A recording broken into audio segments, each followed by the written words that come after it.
Fast and Furious Tokyo Drift. Woohoo! It's a Nissan Silvia s13.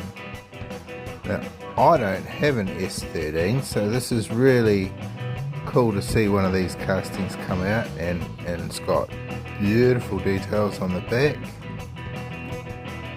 Yeah, look at that, really nice details on the front too. Nice little logo right there. Metal base as well. Wow, that's a good deal for your money right there. Wicked.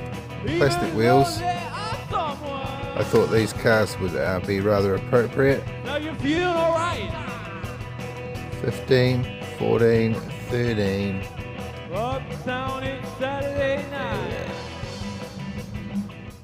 Yeah.